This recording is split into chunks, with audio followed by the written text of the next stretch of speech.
મકર સંક્રાંતિએ ઘરના મુખ્ય દરવાજે આ કરો, કારણ કે મુખ્ય દરવાજો માત્ર ઘરમાં પ્રવેશ કરવાનો માર્ગ નથી, પરંતુ એ લક્ષ્મીજી અને સકારાત્મક ઉર્જાનો પ્રવેશ દ્વાર માનવામાં આવે છે.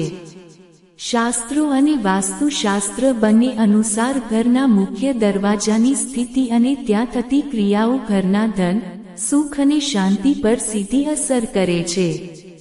ખાસ કરીને મકર સંક્રાંતિ જેવા શુભ દિવસે મુખ્ય દરવાજે કરેલા કામો આખા વર્ષ માટે પરિણામ આપે છે. મકર સંક્રાંતિના દિવસે સૌથી પહેલું કામ એ કરવું જોઈએ કે ઘરના મુખ્ય દરવાજાની સંપૂર્ણ સફાઈ કરવી.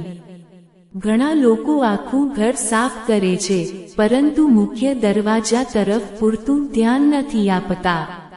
જો દરવાજા પર ધૂળ, જાળા, કાદવ અથવા જૂના નિશાન હોય તો તે લક્ષ્મીજીના પ્રવેશમાં અવરોધ ઊભો કરે છે. આ દિવસે સવારમાં મુખ્ય દરવાજો પાણીથી સાફ કરવો અને શક્ય હોય તો ગંગાજળ અથવા મીઠું મિશ્રિત પાણીથી પોંછો કરવો શુભ માનવામાં આવે છે. સ્વચ્છ દરવાજો ઘરમાં સકારાત્મક ઉર્જાનો પ્રવેશ સરળ બનાવે છે. સફાઈ પછી મુખ્ય દરવાજે શુભ ચિહ્ન બનાવવું ખૂબ જ મહત્વનું માનવામાં આવે છે. મકર સંક્રાંતિના દિવસે દરવાજા પર કુમકુમ અથવા હળદરથી સ્વસ્તિક બનાવવાથી લક્ષ્મીજીનું સ્વાગત થાય છે. સ્વસ્તિકને સમૃદ્ધિ અને શુભતાનું પ્રતીક માનવામાં આવે છે. જો સ્વસ્તિક ન બનાવી શકાય તો માત્ર 2 નાના કુમકુમના ટીકા પણ શુભ ગણાય છે. આ ક્રિયા ઘરના દરવાજે સકારાત્મક ઉર્જા સ્થિર કરે છે. મકર સંક્રાંતિના દિવસે મુખ્ય દરવાજે સાંજે દીવો પ્રગટાવવો અત્યંત શુભ માનવામાં આવે છે. ખાસ કરીને ઘીનો દીવો દરવાજાની જમણી બાજુ રાખવો શ્રેષ્ઠ ગણાય છે. દીવો અંધકાર દૂર કરે છે અને પ્રકાશ લાવે છે, જેનો અર્થ એ થાય છે કે ઘરમાં નકારાત્મકતા દૂર થઈને સુખ અને સમૃદ્ધિ પ્રવેશે. દીવો પ્રગટાવતા સમયે મનમાં કોઈ ઈચ્છા રાખવા કરતાં માત્ર શાંતિ અને આભારની ભાવના રાખવી વધુ અસરકારક માનવામાં આવે છે. ઘણા લોકો મુખ્ય દરવાજા પાસે પગરખાં, જૂની ચપ્પલ અથવા બિનજરૂરી સામાન રાખી દે છે.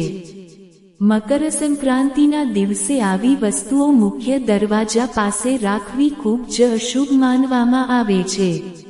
વાસ્તુ મુજબ મુખ્ય દરવાજો ખુલ્લો અને અવરોધ રહિત હોવો જોઈએ, જેથી ધન અને સકારાત્મક ઉર્જા નિર્વિઘ્ન પ્રવેશ કરી શકે.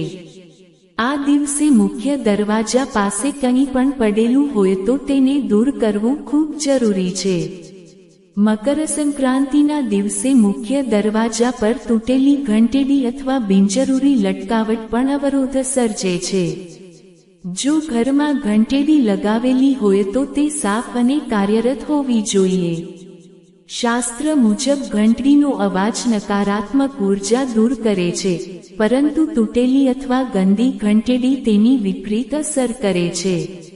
એટલા માટે આ દિવસે ઘંટેડી સાફ કરવી અથવા જરૂર હોય તો બદલી નાખવી શુભ ગણાય છે. એક મહત્વની વાત એ પણ છે કે મકર સંક્રાંતિના દિવસે મુખ્ય દરવાજો લાંબા સમય સુધી બંધ રાખવો યોગ્ય માનવામાં આવતું નથી. ખાસ કરીને સૂર્યોદય પછી થોડો સમય દરવાજો ખોલીને ઘરમાં પ્રકાશ અને હવા આવવા દેવી જોઈએ.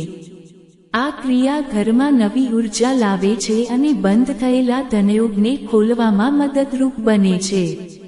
મકર સંક્રાંતિના દિવસે મુખ્ય દરવાજા પાસે પાણી ભરેલું વાસણ અથવા ગંદુ પાત્ર રાખવું પણ ટાળવું જોઈએ.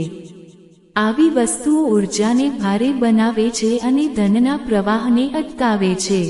મુખ્ય દરવાજાની આસપાસની જગ્યા હંમેશા હળવી, સ્વચ્છ અને ખુલ્લી રાખવી ખૂબ જરૂરી છે. આ સાથે એક મહત્વની બાબત એ છે કે મુખ્ય દરવાજે કોઈ પણ શુભ કાર્ય કરતી વખતે મનમાં ગુસ્સો, ઉતાવળ અથવા ફરિયાદ ન હોવી જોઈએ. મકર સંક્રાંતિના દિવસે દરવાજે કરેલું કામ માત્ર બહારની સફાઈ નથી, પરંતુ અંદરની ભાવનાની પણ પરીક્ષા છે. જો મનમાં શાંતિ અને સકારાત્મકતા હશે તો તેનો પ્રભાવ આખા ઘરમાં ફેલાશે.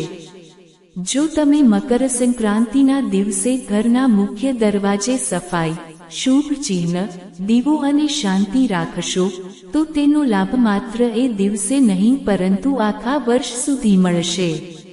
મુખ્ય દરવાજો જ્યારે સકારાત્મક બને છે ત્યારે ધન, સુખ અને સમૃદ્ધિ આપમેળે ઘરમાં પ્રવેશ કરે છે. મકર સંક્રાંતિ આપણને શીખવે છે કે મોટા ઉપાયો કરતાં નાની અને સાચી ક્રિયાઓ વધારે અસરકારક હોય છે. જો તમે આ દિવસે ઘરના મુખ્ય દરવાજે આ સરળ બાબતો કરશો તો લક્ષ્મીજીના પ્રવેશનો માર્ગ ખુલ્લો રહેશે. જો તમને આ માહિતી ઉપયોગી લાગી હોય તો વિડીયોને લાઈક કરો, ચેનલને સબસ્ક્રાઇબ કરો અને આ વાત તમારા પરિવાર અને મિત્રો સાથે શેર કરો જેથી તેઓ પણ મકર સંક્રાંતિના શુભ લાભ મેળવી શકે.